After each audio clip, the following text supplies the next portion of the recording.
കേന്ദ്രത്തിന്റെ ഒരു വൻ നീക്കം ആയിരക്കണക്കിന് പ്രതിഷേധ സമരക്കാരെ അറസ്റ്റ് ചെയ്ത വാർത്തയാണ് ഇപ്പോൾ പുറത്തു വരുന്നത്. കഴിഞ്ഞ 3 ദിവസമായി അറസ്റ്റിലായത് 2500ഓളം ക്രിമിനൽ കേസിലെ പ്രതികൾ.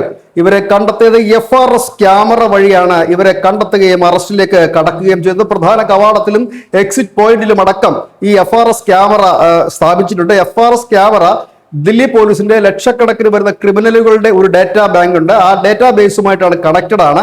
നിമിഷ നേരങ്ങൾക്കുള്ളിൽ ഐഡന്റിഫൈ ചെയ്യുന്ന ക്രിമിനൽസിനെയാണ് പിടികൂടിയിരിക്കുന്നത്. അതായത് ഈ അവരുടെ പോലീസിന്റെ ആർക്കൈവ്സിലുള്ള ക്രിമിനൽസ്, നിരന്തരം കുറ്റകൃത്യം ചെയ്യുന്നവർ, ഒപ്പം തന്നെ പീഡന കേസുകളും മറ്റും നടത്തുന്നവർ, മയക്കുമരുന്ന് കച്ചവടക്കാർ, ആക്രമണങ്ങൾ സ്ഥിരമായി നടത്തുന്നവർ, അങ്ങനെ ഒരു വലിയ ഡേറ്റാബേസ് പോലീസിന്റെ പക്കലുണ്ട്. അതുകൊണ്ട് ഈ ആൾക്കൂട്ടത്തിനിടയിൽ ഇത്തരം ക്രിമിനൽസിനെ കാണുമ്പോൾ അവരെ ഐഡന്റിഫൈ ചെയ്ത് ഈ ക്യാമറ കാണിക്കുകയും നിമിഷ നേരങ്ങൾക്കുള്ളിൽ ഇവരെ അറസ്റ്റ് ചെയ്യുകയുമാണ്. 2500 പേരെയാണ് അറസ്റ്റ് ചെയ്തിരിക്കുന്നത്. ക്യാമറ സ്ഥാപിച്ചത് ജൂലൈ 21-നാണ്. ഇതില് പോലീസുകാരെ മറ്റും കത്തികൊണ്ട് കുത്തുകയും ഈ സമരത്തെ അക്രമാസക്തമാക്കുകയും ചെയ്യുന്നത് ഈ ക്രിമിനലുകളാണ്. വലിയ രീതിയിൽ തന്നെ ഈ ജന്തർ മന്ദിറിൽ എത്തുകയും സമരക്കാർക്ക് ഇടയിൽ ഒളിച്ചിരിക്കുകയും പോലീസിനും മറ്റും നേർക്ക് വലിയ സംഘർഷത്തിലേക്ക് ഉണ്ടാക്കുകയും ചെയ്യുന്നത്. ഈ FRS ക്യാമറ എന്ന് പറയുന്നത് നമുക്കൊക്കെ സുപരിചിതമാണ്.